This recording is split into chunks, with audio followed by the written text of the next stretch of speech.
Hey, what's going on YouTube? Alabama Reloader here. So coming to you today, and I wanted to show the differences in reloading process or the loading process of what I do, new brass versus once fired brass.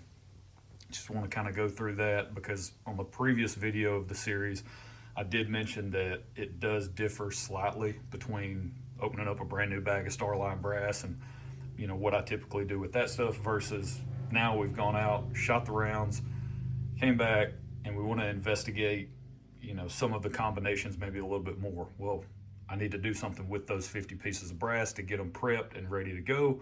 So I'm going to walk you through that now. The first thing I do, I've just got 5 pieces here. I've already done the other 45, but first step that I do, this stuff is not that dirty actually. So really you don't have to clean the brass. That's not necessarily a requirement. And I did it that way for probably 5 or so years, maybe longer than that. When I first got into reloading, never cleaned my brass. It's just not something I did. And then here recently, I say within the past, couple of years for sure, I've switched over and started to wet tumble using the Frankfurt Arsenal Rotary Tumbler Light. It works great for the batch sizes that I do. I have no complaints with that. But to get to that point where I'm ready to tumble the brass, I got to decap that primer. So first thing I do, I'll put a Lee universal decapping die in the press,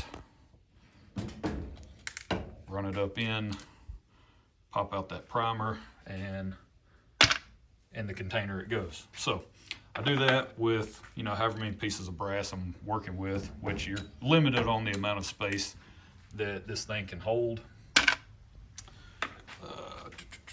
But just gonna do that 5 times. Pretty straightforward and simple. All right. Okie dokie. All right, so there we go. There's my container of brass. Yeah, let's go clean it up. It's got a bunch of 30-06. It's got the 50 pieces of 30-06. Then I also got, what else we got in here? Oh, I've got 100 pieces of Lapua. Not 100 pieces, less than that. This is, I don't know, maybe 30, 40 pieces of Lapua 6.5 brass, and I believe some 270, maybe. Did I put 270 in here? I thought I did. There's possible some 270 in there as well. But all right, let's get this stuff ready to be okay. So step 1's complete. We decapped, deprimed all the brass. We put it in here. I've already put in my stainless steel pins, which I showed those in another video. That's what they look like. I can't remember where I got them from. I have no idea, but they work great. So stainless steel pins, and then I also use these guys. Just one of those in each time I tumble, and they work fine. I know there's a million different recipes. You can make your own stuff for 2 cents and this, that, and that. I got it. Don't care. I buy these. They work fine. I have no problems with them. So it works great. Now that all that's in there, just gonna throw it on the whatever you want to call that pedestal, the thing that does the rotating, right? Let's get some power to the bench, and it's kind of loud, so I'm gonna turn that on. I normally let it go for like an hour and then shut it off and go and dry the brass, so you guys stay tuned for that. Okay, so what has been just a few seconds for you guys has been just under 2 hours. I ended up leaving this thing running longer than I normally do, but once you're finished, or at least once I'm finished, what I do is I use one of these styrofoam coolers you can pick up Walmart. They used to be like $1, whatever. I just use one of those, and this is the Frankfurt Arsenal little screen and media separator trays that you can get from those guys. So I just put the screen down in the bottom, put that right there, fits perfect. So there we go. You use a little force to get her off, but a little soapy. Then just dump it in.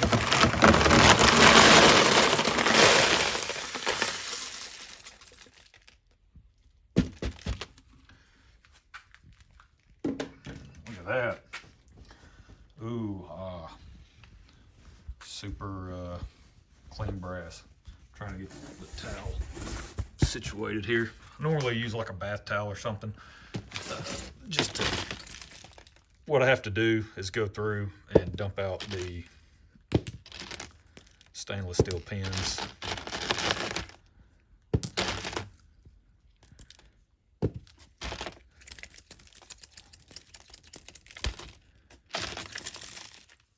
So pretty much do that, and then from here, what I'll do, so once I dump them out, get everything done, and here I will transfer them back into this little tray, rinse them off with water, and then they go onto, really I pretty much just put them right back on the towel, dry them off, they go on a tray, on like a baking sheet. I put them in the oven at 220 for a few hours, and then they're done. So you guys sit tight. I'm not going to show you that part. That's pretty straightforward and simple. So I'll just come back when we're ready to resize our brass. So you guys hang tight. Okay, so brass is completely clean. It's been dried. Now we're back out here at the reloading bench, and it's time to resize the brass. Now, up until this point, the changes between what I do for brand new brass versus once fired brass or fired brass is pretty benign, right? There's really not much to it. Really no way you could screw it up, although I guess you could. But for the most part, really not much that's too technical or in-depth or things that you really need to watch out for or worry about in the previous steps that are slightly different between loading brand new versus fired brass. But this is the step where things change a little bit, right? This is where you really need to pay attention to what you're doing. Take your time, don't get in a rush, and try to set your resizing die up in a way to where your brass will be resized to the point that it will function flawlessly in your firearm, but that you're not pushing this shoulder back so far that you're unnecessarily overworking your brass. Okay, so if you'll think about it, when this thing goes up in the resizing die, okay, what it's going to do, it goes up over the expander ball assembly, and it's a fired piece of brass, so there's no resistance there going up over that, and it comes up into the top portion of the die, which is the neck portion of your case. Okay, so if you can think about that inside this die, it's a smaller diameter to squeeze the neck back down, right? So that way it can accept a bullet. So you're squeezing this brass back down up here at the neck, and then when you're pulling it down, that expander ball assembly is coming back up through the case, and it opens up the case mouth a little bit. I haven't measured what the before and after is on this, but it opens it up to where now it sets a consistent neck tension with all the pieces of brass that you do, run up in this die. Everything comes back down. It's fairly consistent, right? People can argue, whatever. I don't care. It's consistent enough that you're not going to notice a difference at traditional hunting distances. So it'll set your neck tension and kind of uniform the case mouse and all that fun stuff, and get you good to go, right? You're ready to rock and roll. Now, what happens though when you're doing that, because you're compressing this brass, you're squeezing the brass back down into a smaller shape, okay? When you do that, your brass will grow. It stretches from down here, right? Because this is being forced up into the die. It's squeezing everything down, and the brass will lengthen, okay? And that's why you would need to trim. So one of the benefits of setting up your die to where you're just barely bumping the shoulder enough to provide flawless function in your firearm and not oversizing your brass is that you reduce the amount that you actually have to trim. If you go in and screw this thing down and you're pushing this shoulder back 10, 12, 15 thousandths every time, you're really working your brass way too much. And you're probably not going to get a lot of brass life out of it because, again, you're stretching from down here and you're just asking to have a case head separation where your brass actually will crack down here, and that's not good. That could be no bueno, right? So what I'm going to do on this sizing die setup, I've already put I'm using a Redding full-length resizing die. I did remove the decapping pin just because it's unnecessary since I decap with a Lee universal decapping die. But I screwed the die down and I raised the ram all the way to the top. And I know you guys can't see it, but just trust me, there's a little bit of space between the shell holder and the bottom of the die. I screwed this die all the way down until I made firm contact with the shell holder, and then I backed off like a quarter turn, roughly-ish, something like that. And I've got just a little bit of daylight, slight amount of daylight between the shell holder and the resizing die. This is how I like to start my resizing die setup, just to try to see what that's going to do to the brass, and then I make small adjustments from there, right? Screwing the die in. If I need to size this brass even more, I'll screw the die in until I find a good measurement, which typically for me is around 2 to 3 thousandths of shoulder bump is what people call it. So the Hornady headspace comparator set, this is where that really comes in handy. You know, there's other versions on the market from other brands. This works good enough. So you're gonna get that installed on your calipers. You're gonna take your piece of brass. Oh, also I'm using Redding Imperial sizing die wax. We kind of had a long conversation about this on a recent live stream, talking about sizing die wax, you know, wax or lubricants or stuff like that. So if you guys don't join the live streams, you really should. We had a good time. But so let's just kind of, this will be our test piece here, one of our 50 pieces. It's nice and clean.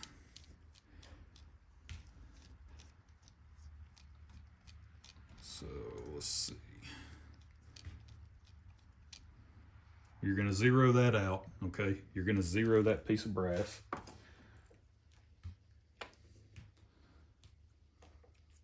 Going to get some sizing die wax on the case.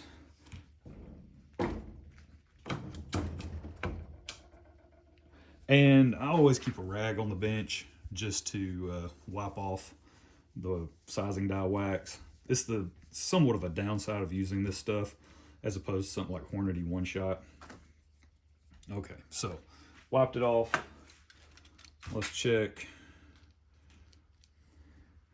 Okay, 2 thousandths. Now you might be saying to yourself, hey, that's exactly the number that you wanted to hit. And wrong. We zeroed this on this piece of brass. Now our measurement is 2 thousandths longer than what the original brass measurement was. So what does that mean? Well, what that means is we don't have the die screwed down far enough to actually engage and move this shoulder. Okay, so the body of the brass got sized because we were able to squeeze everything and move it forward. So we actually pushed the shoulder forward 2 thousandths. That's why this is not a negative number. That's why it's a positive number, right? If we would have pushed the shoulder back 2 thousandths, it'd be negative 2 thou, right? So once you do that, so we made our brass actually grow and get longer by that setting. So all you do is you start to work down from there, right? Making smaller adjustments. Now, I don't recommend that you just continue to resize this piece of brass. All 50 of these pieces were fired in the same gun, right? This is from the Savage 110 Trail Hunter. So we're gonna pick up another piece.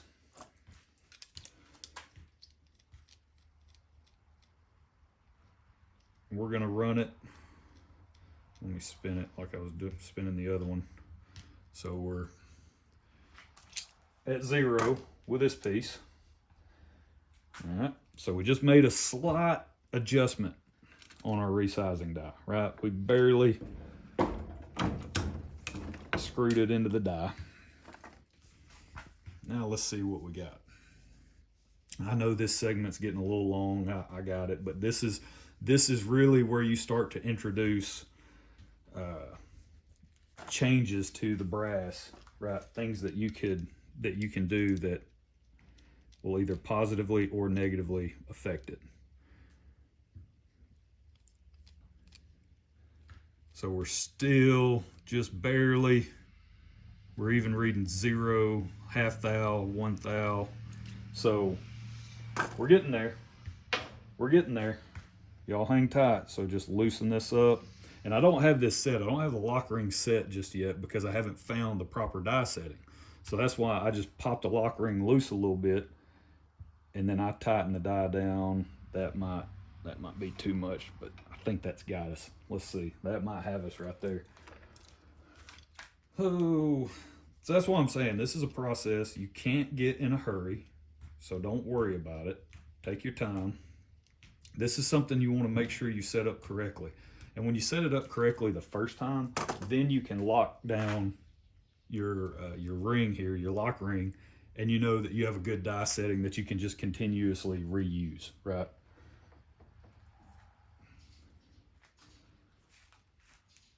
The rest of the video is going to be pretty short, so you guys don't worry about that. All right, let's see what we got. Because after this, I'm not going to show you the priming of the brass and the powder and seating bullets and all that stuff I've been over before. So as soon as we're done with this, you guys are actually just going to probably transition to the results, because I probably won't add range footage either. This video is getting pretty long. So we are getting real close. Getting real close. Negative one thou, which that's on the ragged edge of what I would like to run, especially in a hunting setup, right? You want to allow for, hey, you get something in your chamber, some dirt, some debris, whatever. You want that bolt to close no matter what. So that's why people throw out there, hey, you really need to focus on, 2 to 3 thousandths for a hunting setup is really optimal. So, all right. So then let's make. That probably went too far. Watch it be like 4 thousandths now. If that's the case, that's fine. Ain't a big deal. And then once I establish my good setting on pushing my shoulder back, I'll run those other pieces back through the die.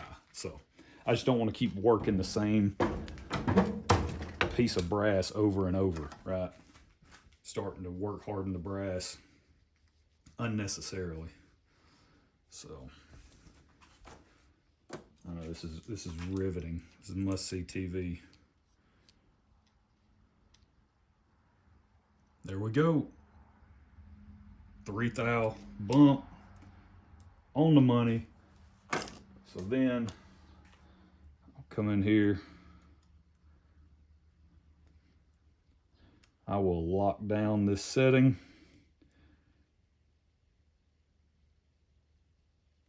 And now, when I take the die out of the press, all I have to do is screw it right back in for the next time I want to resize this particular batch of Starline 30-06 brass. Now, one thing that you do have to keep in mind is if you're changing head stamps, you could have some differences in the brass and the dimensions of the brass and how the brass springs back, one brand to another, the thickness of the brass. So you have to keep that in mind, that not every 30-06 head stamp piece of brass that I run through this die will push the shoulder back 3 thousandths with this setting, right? It may vary. So just keep that in the back of your mind. Okay, well, that's it. You guys saw exactly how I set up my full-length resizing dies. That's how I do it every time. And then once I find a known good setting, 2 to 3 thousandths, I just lock it down and I call it good. And then of course I check, right? If I'm changing head stamps of brass, I check and see what that sizing die setting did to that particular piece of brass. But from here, what I'm going to do is go through, measure these. If they need to be trimmed, I'm going to trim them over here on the Case Prep Express, chamfer, deburr, all that, and then prime them, dump powder, seat bullets, range time. So you guys sit tight and let's just go to the results. All right, guys and gals, time to wrap this video up. This is another long one, but I want to get to the results. I think we have identified potentially a good enough load, hit the deer woods, and drop the hammer on something this year, which I'm super excited about. Now, of course, you could continue. This is where I'm gonna kind of just call it quits on the series. We're just gonna be done with it and wrap it up and say, yes, we've identified a good hunting load. Now, of course, from here, I'm gonna go out. I will zero the gun at 100, but then I will double check. I'll take it out to a couple hundred, just check drop and all that fun stuff and see how that looks. And then if I'd rather zero it at 200, then I might do that. But I'm not going to continue the series any further as far as going and doing that. You guys are smart enough to figure that one out. Once you find a halfway decent load that you think is acceptable, go through the validation process and then zero your gun accordingly, right? I don't need to show you how to do that. But on the top here, we have the McGuire Ballistics, three-shot groups. I changed the overall length. I went with the 57.5 grain charge, and if you'll remember, that was the first group that we shot. That was the lowest charge weight we tested in the previous video. And it shot the best group of the day out of all the combinations that we tested of the different bullets that I used. And came back, just wanted to retest that and adjust the seating depth. And didn't really see any improvement at all. The groups were actually a little bit worse than what we saw in that first video. If you'll remember, the 5-shot group was about a 3/4 inch group. These groups, just 3 shots, they're not 3/4 inch. Actually, this one, that was the worst one. That was like 1.4, but then these other two are just a hair, and I mean a whisker over 1 inch, which still completely acceptable for what I'm trying to get done in the deer woods. This was the original overall length, 3.290, that shot really well in the first video, or the last time we tested it. It came back, wanted to check it again, didn't shoot as well.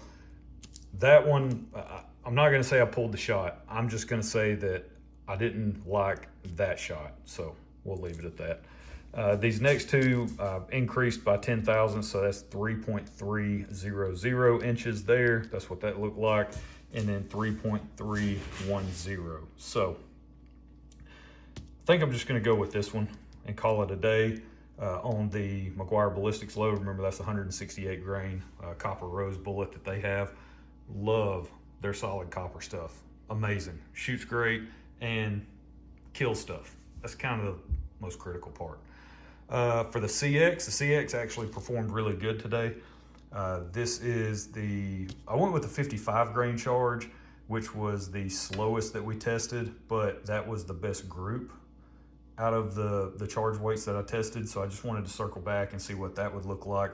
Remember, this is only going about like 26, I think it was 2690 the first time I tested it. And this is the 3.210 overall length. And in that video, the previous time I tested it, the 5-shot group came in like right at 1 inch. This 3-shot group, same deal, came in, I mean, just a hair. I mean, it's, again, whisker over 1 inch. So really good stuff there. And then this was actually the second overall length I tested. That's 3.220. It came in under 1 inch, roughly, came in just a little over 3/4 inches. So really good stuff there. And then the last one that I tested, this was the 3.230 overall length. And you can see that one there. So same deal, just under 1 inch. So all in all, or just a hair over 1 inch. But all in all, the CX shot really good. I'm gonna load up this same charge weight, probably the 55 grain charge weight with the CX bullet, and I'll just load up this guy here, go out, shoot a few rounds on target, confirm, see where my point of impact is. It looks like it's hitting just a little bit to the right because I didn't change anything between point of aim, point of impact between these two tests, so didn't make any scope adjustments. So it looks like our McGuire Ballistics are pretty dead on, but the CX is hitting to the right, so I may just split the difference, shift it to the left a little bit, because I'd like to load up both of these options and take them into the woods and see if we can get deer on the ground. So I will say that the velocities did drop just a little bit compared to what I saw in the previous testing. But remember, that was brand new brass that hadn't been fire formed and was in its smallest state.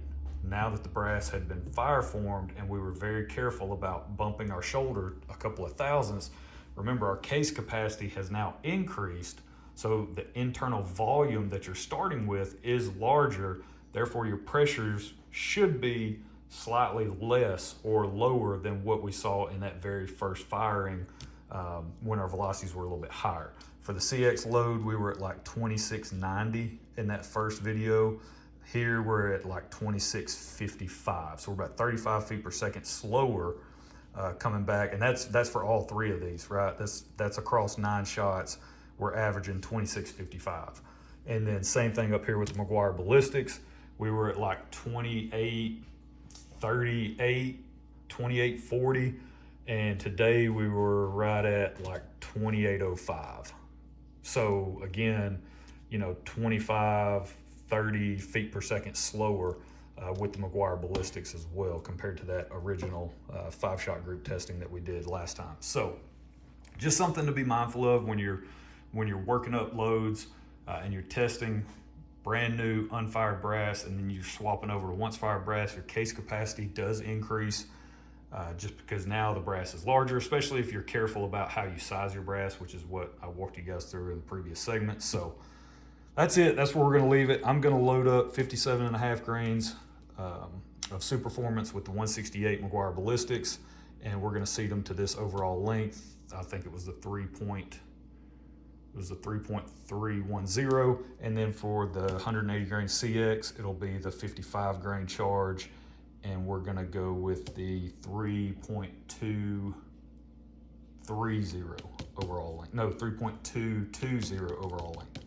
and roll with that. So that's it, guys. We're going to wrap this series up. We're going to call it done, call it quits, mostly because I'm tired of making like 1 hour long videos. So I've got other stuff I want to move on and show you, but that's it. Hope this has been helpful for you. If you need help zeroing your rifle and all, there's so many other good videos on YouTube that walk you through all that stuff much better than I ever could. So this was kind of a sort of an intro into reloading somewhat, but then also just going over some of the things that I do, getting ready for the hunting season, getting ready for deer season, specifically gun season.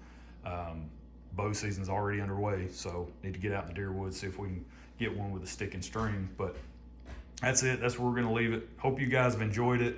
Don't forget, go support these guys, Midway Pistol and Ammo over in Gurley, Alabama. Really appreciate the targets. And then also Mr. Big Guns in Huntsville, Alabama. Huge shout out to them. That's where we got the Savage 110 Trail Hunter and really kind of sort of got this project rolling. So appreciate everybody tuning in and kind of coming along on these videos and following along. I really appreciate it. Hope you guys have enjoyed it. We'll catch you next time. Y'all have a good one.